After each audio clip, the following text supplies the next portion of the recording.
Muy bien, buenas tardes con todos. Bueno, mi nombre es el doctor Jorge Quispe, soy cardiólogo intervencionista del Hospital Cayetano. Y bueno, agradecer la invitación, ¿no?, para este curso de TAVI para residentes. La verdad que es una buena iniciativa para fomentar, ¿no?, la formación de nuevos subespecialistas que esperemos que se pueda desarrollar también aquí en el país. Bueno, el tema que me han encomendado es la TAVI en un escenario particular, que son pacientes que tienen un anillo aórtico pequeño.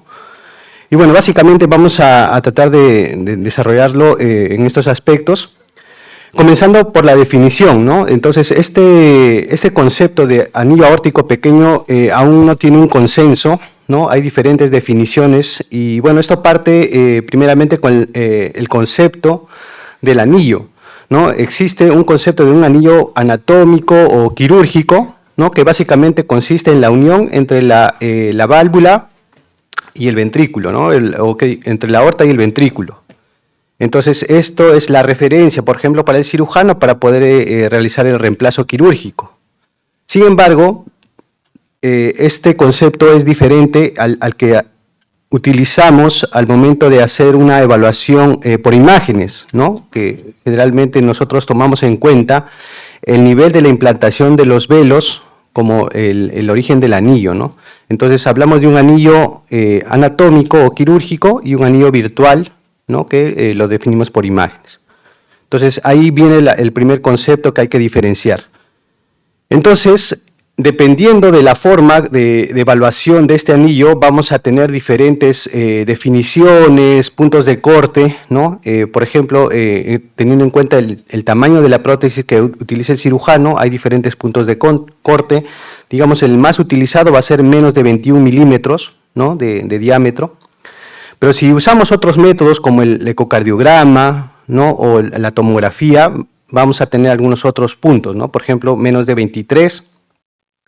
O ya en el caso de la tomografía, lo que cobra más importancia va a ser no tanto el diámetro, sino el perímetro o el área, ¿no? El área, digamos, va a ser actualmente el concepto que va a tratar de uniformizar este concepto de anillo aórtico pequeño, ¿no? Y un punto de corte puede ser menos de 400 y algunas variaciones dependiendo del estudio.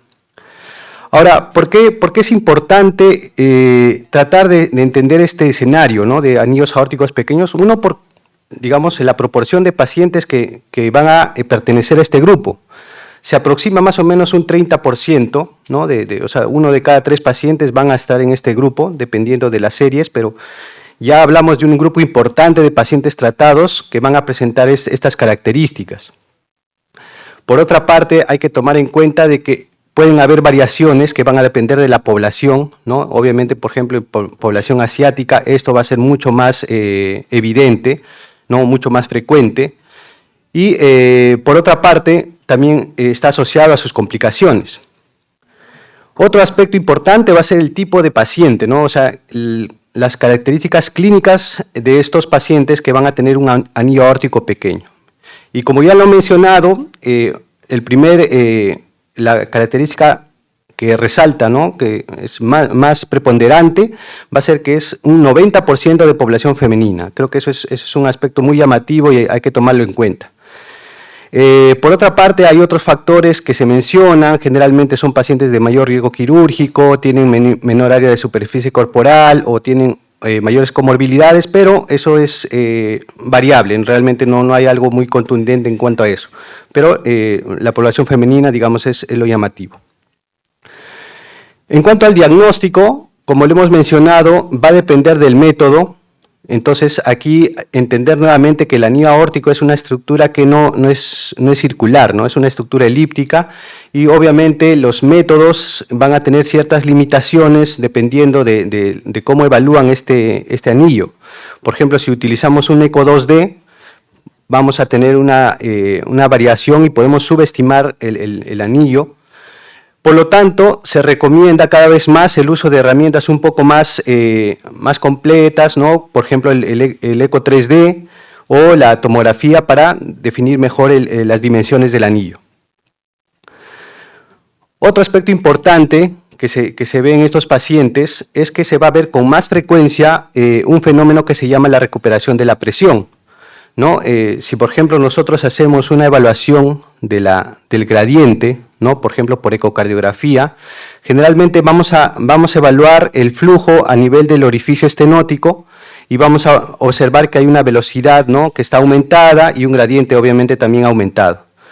Pero si nosotros hacemos una evaluación por hemodinámica, donde vamos a utilizar un catéter o vamos a hacer una evaluación simultánea de la presión, no tanto del ventrículo como de la aorta, entonces ese gradiente que vamos a medir no va a ser tan exacto, ¿no? Con respecto al gradiente que se mide por ecocardiografía.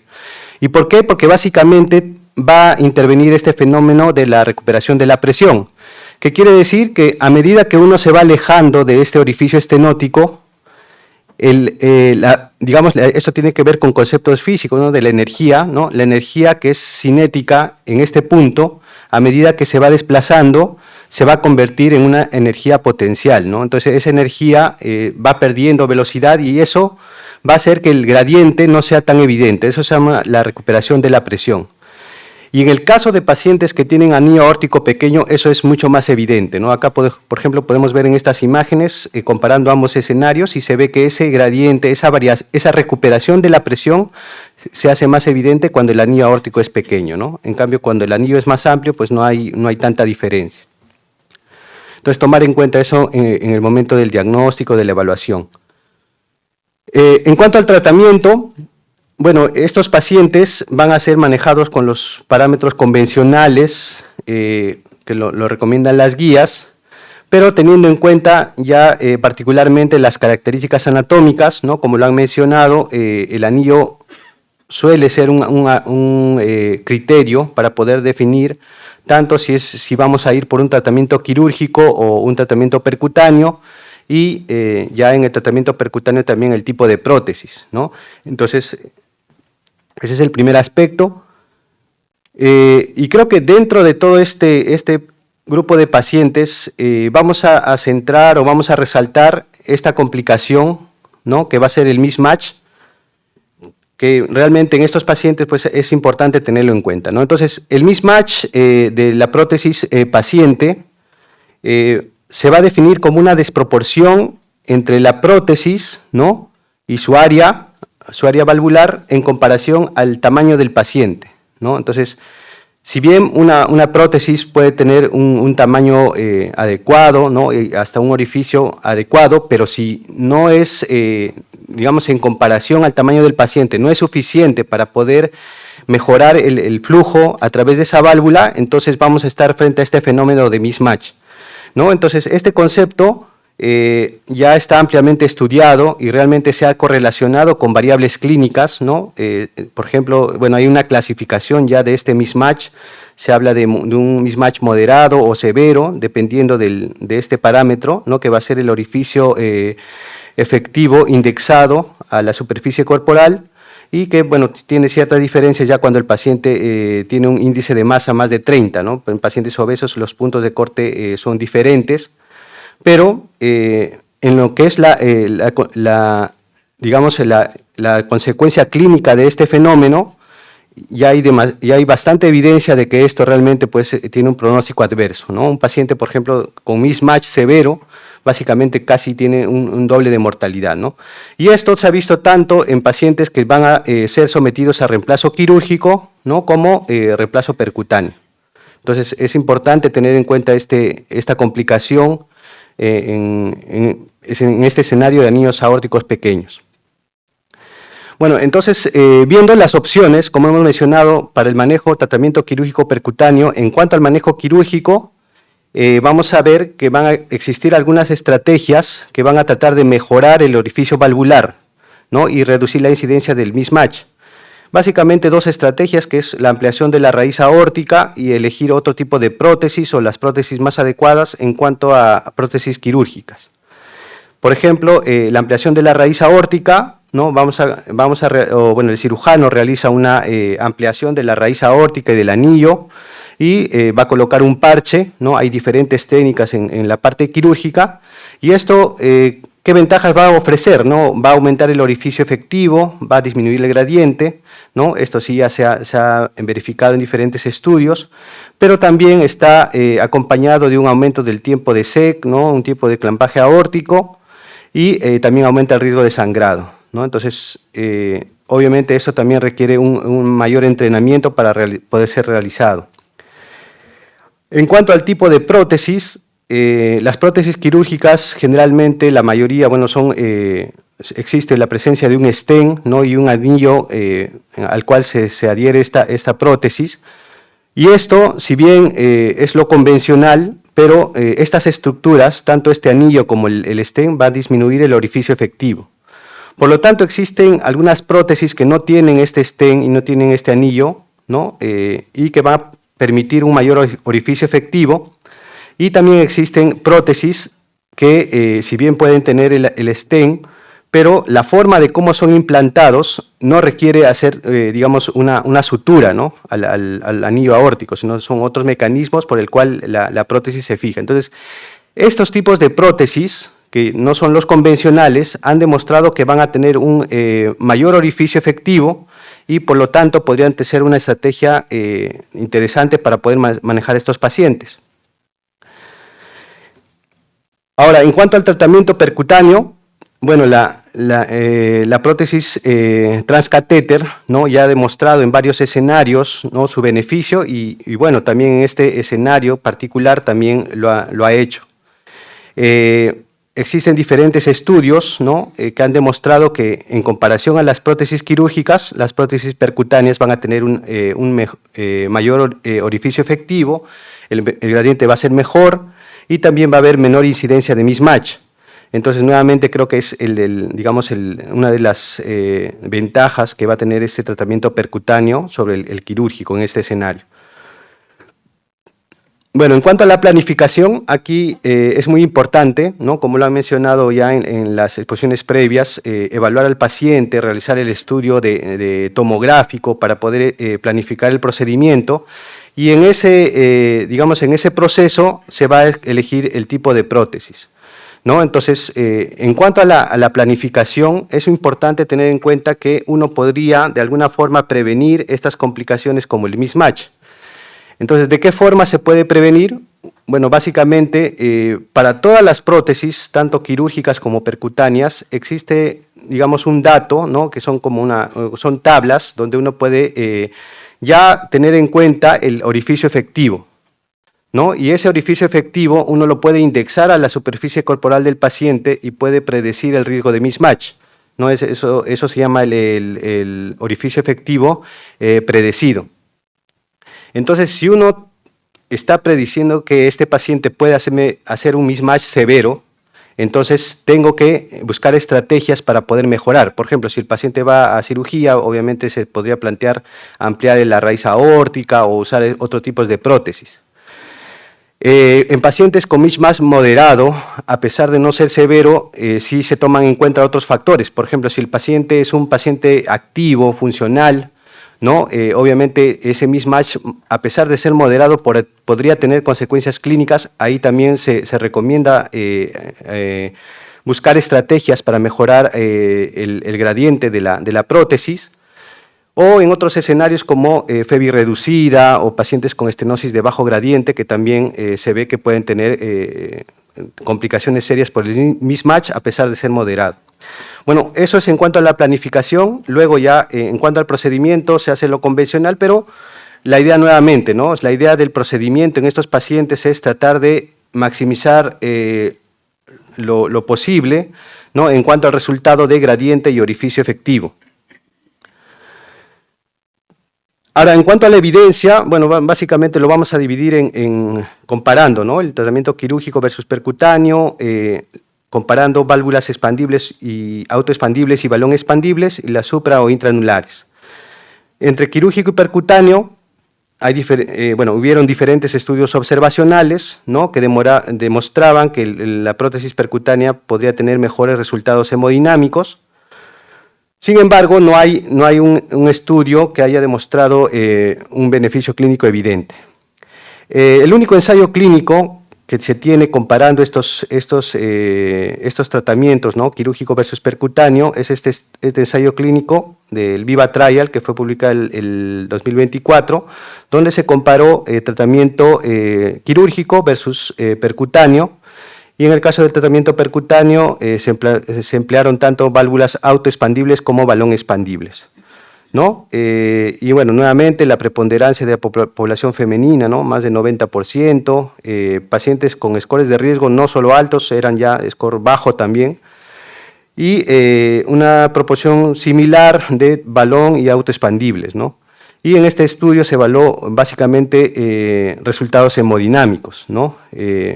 Por ejemplo, si el paciente presentaba mismatch o si había insuficiencia aórtica a 60 días. El resultado básicamente que no hubo diferencias ya en cuanto a estos tratamientos, entonces por ahí no se descarta, digamos, el beneficio que pueda tener el tratamiento quirúrgico. Sin embargo, también lo que se hace hincapié es que fue una muestra no muy grande, ¿no? Fueron 70 pacientes, o sea, las conclusiones también no se podrían extrapolar mucho. Y nuevamente, ¿no? Beneficios clínicos no se vieron de forma significativa. Ahora, si comparamos autoexpandibles con balón expandibles, también existieron estudios observacionales donde ya nos decían que las autoexpandibles, ¿no? Que digamos sería el primer mensaje, autoexpandibles tenían el mejor perfil hemodinámico en este escenario. Por lo tanto, a partir de ahí ya se diseñó estudios y ensayos clínicos, ¿no? Un aspecto importante, ¿no? A tener en cuenta es cómo ha ido evolucionando los dispositivos, ¿no? Y por ejemplo, si vemos el Choice Trial, que fue un estudio que empleó prótesis de segunda generación, en este estudio no se vio una diferencia significativa entre balón expandibles y autoexpandibles en pacientes con anillo aórtico pequeño. Pero existe un registro, ¿no? También con el mismo nombre, donde ya se emplean válvulas de tercera generación, donde sí ya se ve la diferencia, ¿no? De que las autoexpandibles tenían mejor perfil. Eso es un aspecto importante, ¿no? De la importancia de la evolución, el mejoramiento de la tecnología. Y bueno, esto básicamente creo que es el ensayo que tiene más preponderancia en este escenario, que es el SMART Trial, ¿no? El SMART Trial fue publicado el año pasado, es un ensayo clínico randomizado donde se comparó autoexpandibles con balón expandibles. Básicamente en las autoexpandibles eran Evolut Pro Plus, ¿no? Y la FX, y la balón expandible Sapien 3 y Sapien 3 Ultra. Tener en cuenta que la Evolut es una válvula supraanular, ¿no? Entonces se estaba comparando una autoexpandible supraanular con una balón expandible.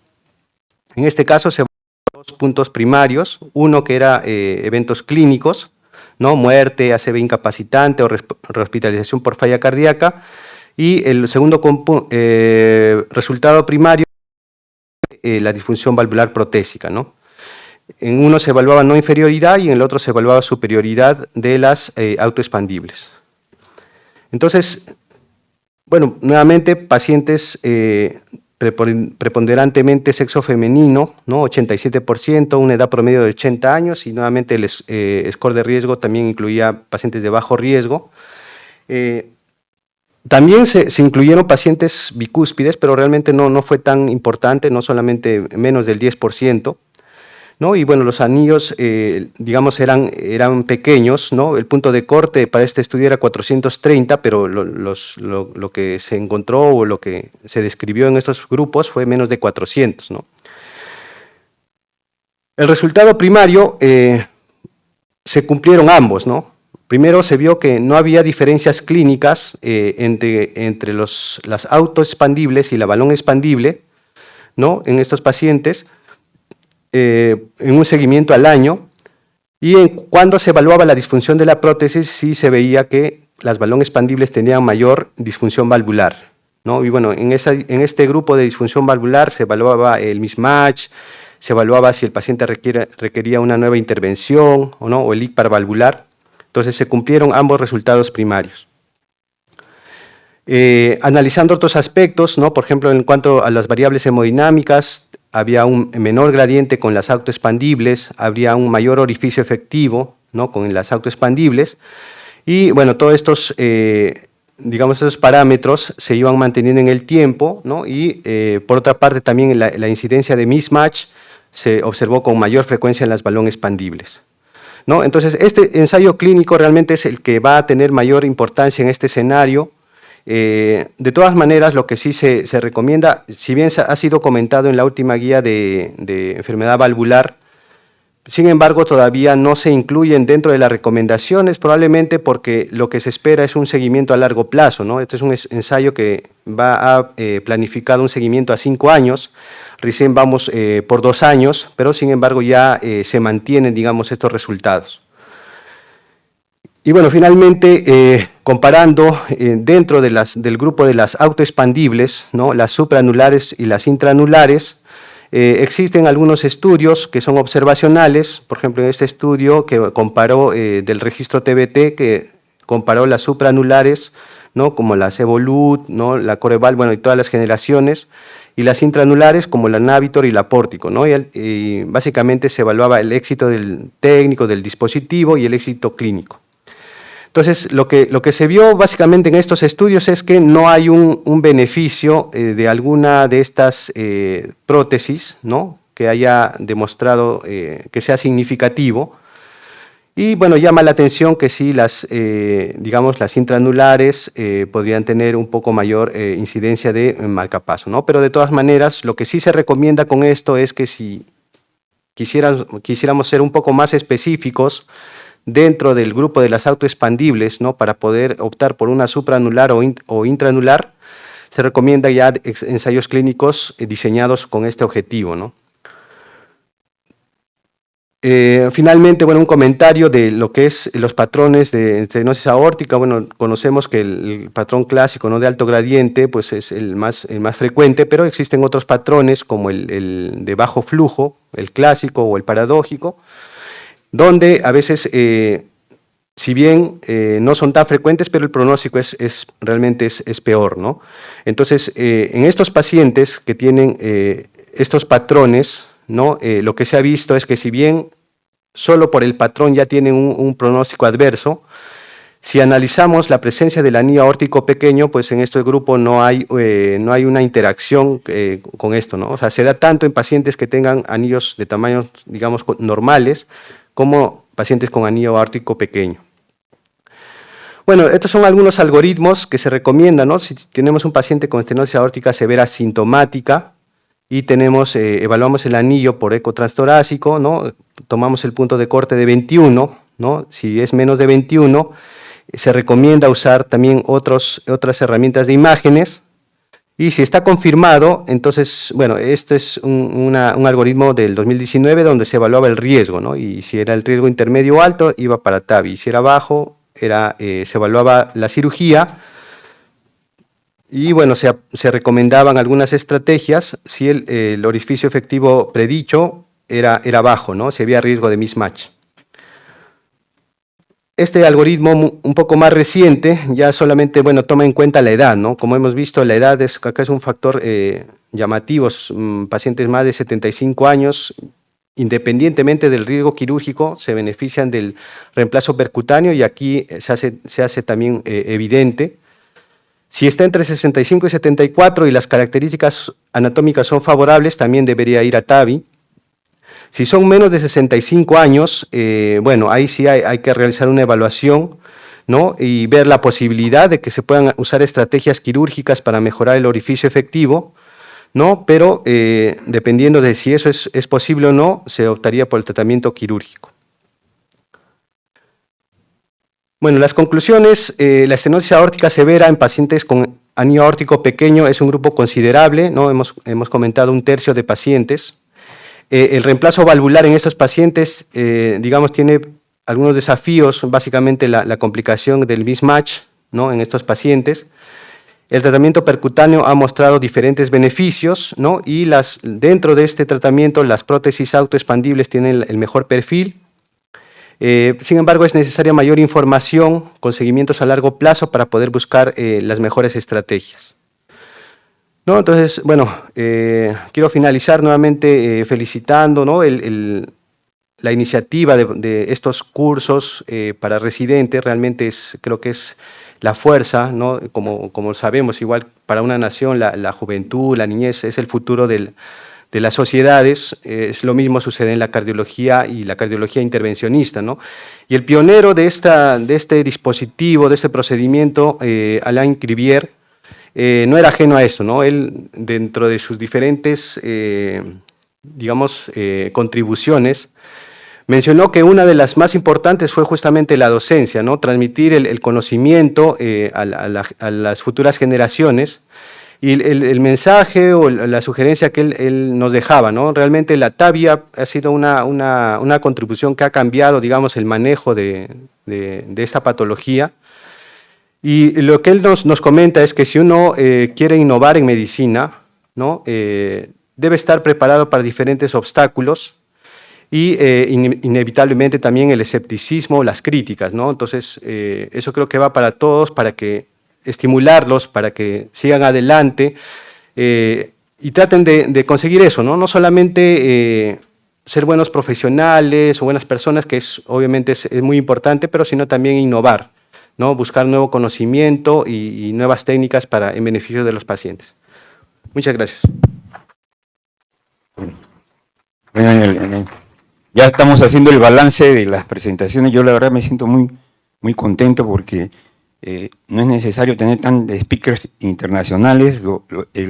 El médico cardiólogo internista nacional, y en estos cursos lo demostramos, ya hace excelentes presentaciones, todas están magníficas, bien actualizadas y todo se está brindando con mucho cariño. Todo el grupo de speakers lo hace por querer mostrar su trabajo y poder transmitir y hacer docencia, ¿no? Y eso es de bastante valor. Entonces, son varias cosas que han confluido.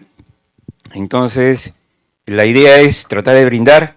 Esto ha sido posible bajo el aporte y la colaboración del esfuerzo personal de cada uno y la alta dirección de aquí de INCOR nos ha donado este ambiente sin ningún costo, ¿no? Con ese objetivo de poder brindar conocimiento a los residentes, ¿no? Entonces, Jorge, sí, finalmente, una pregunta así rapidísima. Nuevamente, tienes dos válvulas, balón expandible y autoexpandible. La autoexpandible sería, la autoexpandible y supraanular sería la mejor elección en todo caso. Bueno, como lo comentamos, esto es medicina basada en evidencia, ¿no? El ensayo clínico que tiene más importancia es el SMART Trial, y en este ensayo clínico la supraanular demostró el beneficio, ¿no?